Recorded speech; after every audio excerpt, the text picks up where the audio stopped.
sorry, I was just sitting here feeling sorry for myself that as a child I never saw the canals of Venice and experienced the wonders of international travel. The reason why is that when I was a child we didn't have a government-subsidized national daycare program.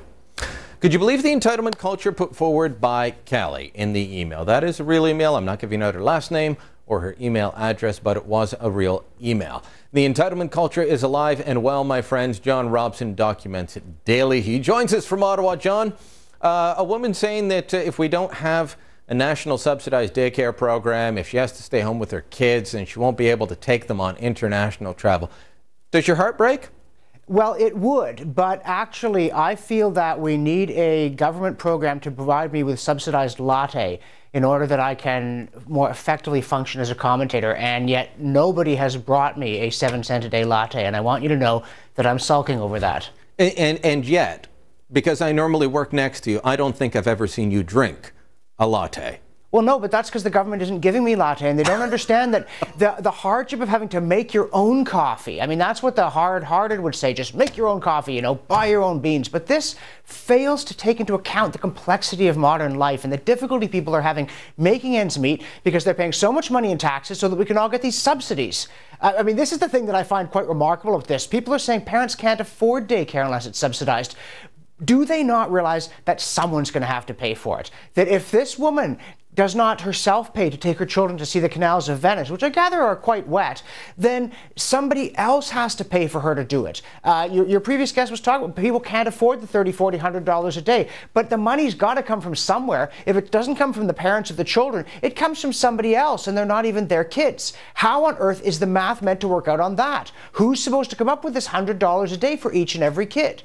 And the odd thing is, and this is where I think the culture of entitlement gets so out of control, the people who are demanding the money don't think that's an issue. As long as I'm not paying for it, I don't care about the sap who is paying for it. This is sold to us as compassion, but it's actually quite a merciless raid on some anonymous person's wallet. There's no feeling for the person who's struggling to make ends meet so they can support your kids. As long as you don't have to do it, you're cool. And you know what? People will say, well, daycare, it's very important, we should have it.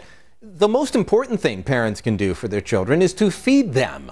And we don't have a national food program. And if the government did run our food program, bread would cost $8 a loaf and there'd be shortages. Well, exactly. The people even who like the Canada Health Act have been asked for years, then why not a Canada Food Act? And the answer comes from Thomas Jefferson in one of his lucid moments. If we were directed from Washington when to reap and when to sow, we should soon want bread.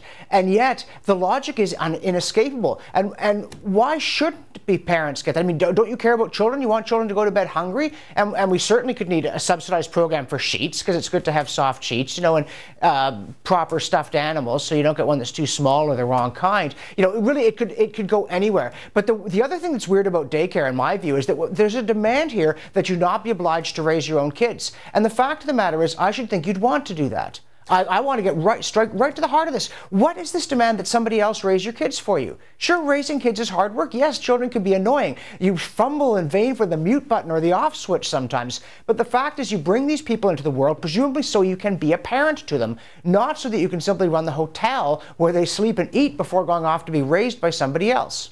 And beyond making fun of Callie's demand for international travel, one of the things she said was, I like to spend my days with other adults. I like to use my university degree. I like this, I like this, I like that. Fine, if you want to go to work, I have no problem. I don't think that every mother or every father should stay home. It's not for everyone. But if you want to do it, you pay for it. Not say, well, I like to talk to other adults, so give me some money. Yeah, a government program to enable you to have adult conversations. This is another of these things like making coffee that you really have to do for yourself. And you've given me a perfect segue to quote G.K. Chesterton, who said, it was almost 100 years ago now, that when people talk about the burden of being at home with kids, he said, I will pity a woman the largeness of her task, but never the smallness of it. A woman with children has to explain everything to them, from why is there a sun in the sky to the meaning of good and evil. And it is tiring because it's an enormous job, not because it's a petty one. Use your university education to try and explain the world to your kids in a way that makes sense, doesn't skimp, is comprehensible, and covers everything. That is going to stretch you to the limit, I promise. I'm not sure if you spotted this earlier today on lillyspad.ca. I've posted and we're just segueing a little bit. I've posted a list of government agencies and departments, and it is as long as your arm. And Jim Flaherty's out there looking for ways to cut. One, you could argue, cut this $100 a month that we give to parents for every kid under 6, and just tax people less so that you don't have to send them checks. That's something I've never understood. Tax people heavily and then you send them a check every month. I don't understand that. Just tax them lower. But it's as long as your arm, this thing, and it's everything from a federal bank to loan money to farmers, to museums, to ports across the country, to an organization to encourage Inuit and First Nations people to be involved in the oil industry. And every single one of these has a CEO, has an executive, has salaries, has an expense account, has to have a website, has to have the infrastructure, and it adds up. Yeah, and Jim Flaherty, his problem is one that I tried to outline to the Reform Party back in the early 1990s in conversations that tended not to go very well, that you cannot fight an enemy who has outposts inside your head. And the reason this long list of agencies exists is the government actually thinks we cannot cope without government help. Any significant challenge in life, from making a living in the oil industry as an Aboriginal to raising your own kids, they think we're going to flub it hopelessly unless we get state support. And so there's state support for everything. And as soon as you try and get rid of it, someone says, but don't you understand the problem someone will have?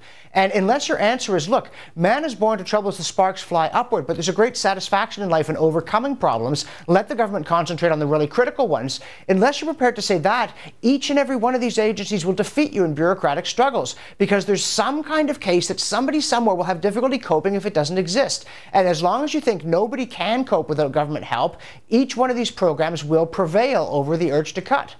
Do you think that Flaherty understands that? Do you think that he's going to actually move forward and cut some of these agencies? But I mean, please go on lillyspad.ca. Everybody, I'm not just talking to John. Go on lillyspad.ca. Look at the organization. It's not even complete yet. I'll have a fuller list later. But look at the organizations, click through to their website, and you tell me if every single one of them is vital to the functioning of the country. I don't think so, but I don't think Jim Flaherty is going to cut a single one of them. Well, and again, you think how many of these things there are. If you want to get rid of them significantly, you really need to get rid of, one every 3 hours. You can't get rid of one every 3 days because there are hundreds and hundreds of them. And in order to do that, you have to just look at it and say, okay, I understand why the Bleeding Hearts would like this, but it's just not a proper function of government. Canadians are grown-ups for the most part. They can cope without this. Get rid of it. I don't want to hear a bunch of whining. You start doing that, you can go through the list, getting rid of them. But you have these long, soulful thoughts about the one person who might actually have their life turn out marginally worse without it. You will be defeated. And as far as I can tell, Jim Flaherty is not the master of events, but the just sort of a little cork bobbing on the sea of the red ink that's pouring out of our government. And I fear that his performance will simply not be up to the standard needed of saying, gone, gone, gone, gone, gone, gone, gone. Somebody get me a coffee. There's a big long list of other things to get rid of. All right. Maybe you should be listening to John Robson a bit more. John, thank you. My pleasure. Make sure you stick around. More coming up. Maybe even Ezra.